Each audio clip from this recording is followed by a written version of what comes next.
So we got the back plane put on, the back plane cover panel put on, motherboard's mounted, got all my screws in there, and I think before this thing gets too ridiculously heavy, I'm going to take it back up to my office, but before I do that, I'm going to put the power supply in it. That goes in that little void area right there. I thought this was kind of funny. You know you're an arrogant company when you think so highly of your power supply that you ship it in its own velvet bag. Like, really? What the hell am I? Actually, you know what this would be good for? I'm going to use this for when I go to the range. I can pick up my brass and stick it in there. It's a good idea. And then here we have another cool bag full of cable. Alright, so got the power supply in. That was easy, just a couple of screws. This is one of the modular types that, let's see if I can get my light down on there. And you can plug in various cables, just basically use what you need. It's older power supplies just basically had a whole ton of cables that hung out from the chassis, and if you didn't need it, well, you still had to deal with the wires hanging around in your case. So I have to take my other computer apart because I'm using the hard drives from it and two of the video cards. Okay guys, there's a couple more things I'd like to do to this before I take it upstairs. I wanted to show you that right down there. It's not going to focus for me. Those colored, the green, red, blue, and yellow. Those are where you plug a couple of the wires in that control the hard drive LED, the power button, the reset switch, and the one more thing, what am I forgetting? Power reset, hard drive LED, and yeah. Well, anyway, I'm going to plug those in now. Typically they're about all the same in all computers. You'll have these little wires here. Kind of important the way you plug these in. Typically the colored portion of the wire is the positive, and the positive is labeled on these various things, so not going to work for this one, so I have to take this connector apart and put it back together again so these two wires are side by side instead of one right next to each other. So I'll plug these three guys in right now. Let's see what we've got here. The power switch, that one goes here. Show you guys, so let me get that connector taken apart and we'll get that put on. I got these guys all connected now. There's a couple more things I'd probably like to do before I take this thing upstairs, get some wires routed. And so I'm going to flip this sucker up on its bottom so it's standing upright, and we're going to route some of the cables that you see coming from over here through the back of the case. And you have these little places where you can route cables so they're not populating the inside of the box. Okay, so here's the other side of the case, the part where all the wires are. You can see the bottom of the motherboard here. You can see the two plates that the heat sinks for the processors are mounted to. And they leave this portion open just for a little more airflow. Keep those suckers cool. You can tell down here, these were the four wires that we just connected. I'm going to take a lot of the slack out of them and bundle into this pair. Alright, so right now we're going to make a connection for this fan somewhere on the motherboard over here. Yeah, right here there's a connector to set this guy on. And then also, let's see, a couple of these cables are going to get connected. One of the USB headers. And what do we have here? This is the sound card header, I believe. Yes. And what those do is they climb out up the case through that hole up there and make it possible so you can plug in your headset and whatever, and they control these 3 USB jacks. These only go on one way. There's 9 pins on there, and you'll notice this connector only has 9 pins exposed, so it can only fit one way. It's pretty basic. Same with the audio. One of the jacks in there is blank, and say that this is the sound card header, and these are the 2 USB headers. So let's get those connected right now. Oh, what a thing of beauty this is becoming. Alright, so these little fan doodads, you plug the this into the power supply, which is there. Scan back a little bit so I can see it. Yeah, so that's supposed to plug into this. There's another one up here. I'm not going to use those guys because, like I said in my first video, a lot of these motherboards are capable enough of sensing when they're getting hot and bothered. No pun intended.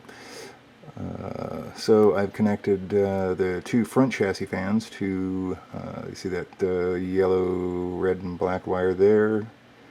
And then there's another one there. Those go into this area where all the hard drives will be, and actually through the grill. You probably can't see it because it's dark, but there's a fan here and a fan here. Those just suck air through the front. Pardon me, draw air through the front in case you're watching Ziva. And basically there's a fan in the back that the air is pulled out of the case, or drawn out of the case, or sucked out of the case, where it exits much hotter than it started. So I got those fans connected, got my buttons and LEDs connected, got the USB bus that goes up to the top connected, got this fan connected here, and this wire up here comes down, plugs in there. It's the audio. I thought it was down there. It's not. It's right there. I think we're really about done here. So we got the board in.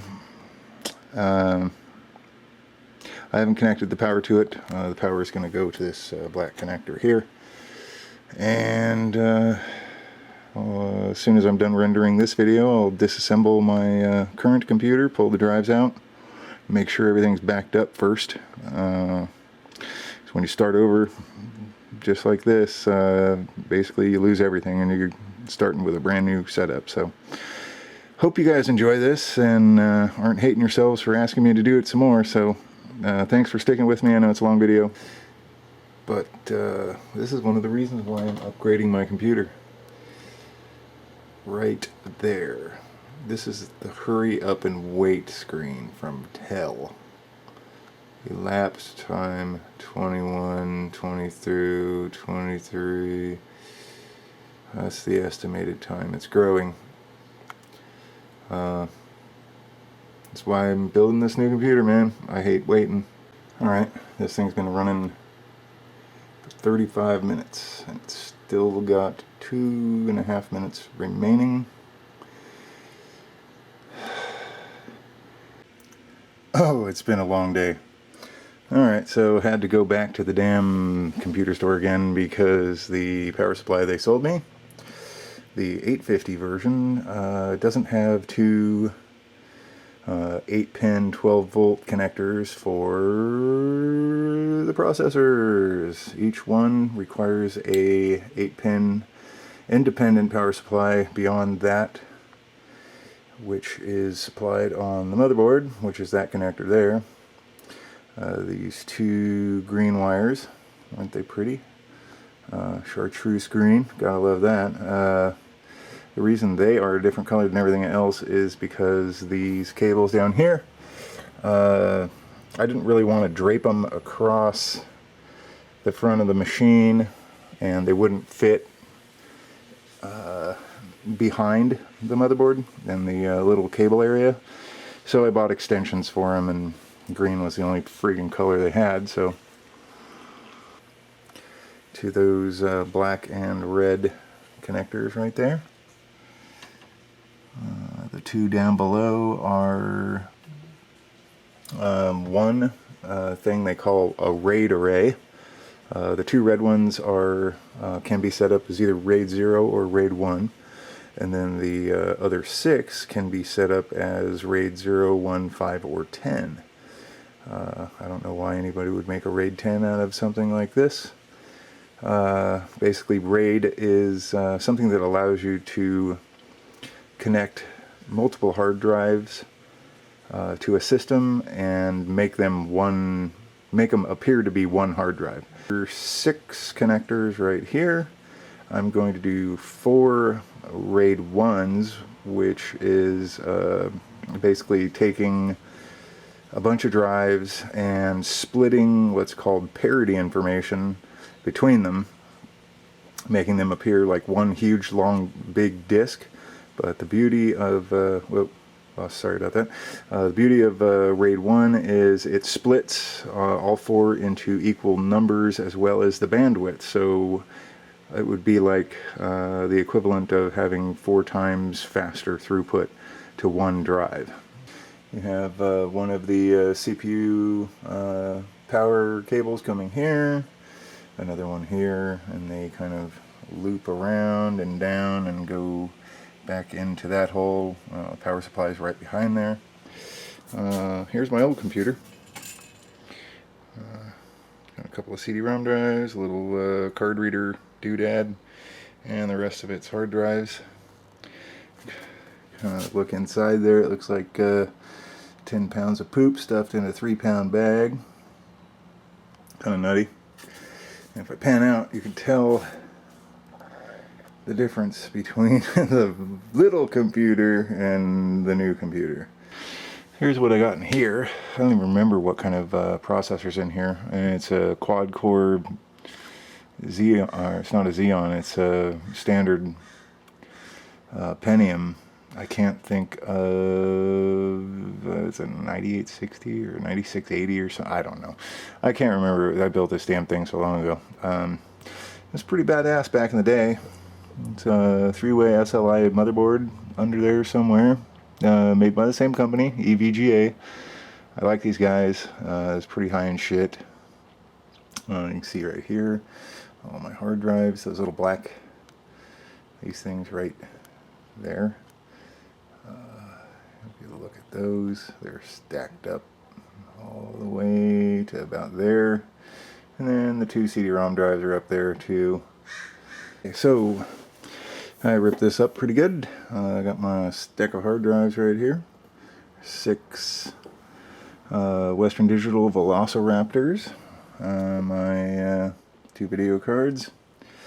And I'm just taking out the CD-ROM drives. You know, a good friend of mine on YouTube, I don't know if he wants to be mentioned or not. Why not? He's a great guy. He's got a great channel. I am Ramro. His son's a computer guy. Just starting out. I'm sure he's a little younger than I am. A lot younger. And he offered to purchase this from me, but unfortunately I've already given it to somebody else whom I'm hoping will use it for what it's worth. A great friend of mine. Okay, I took the front panel off of this thing.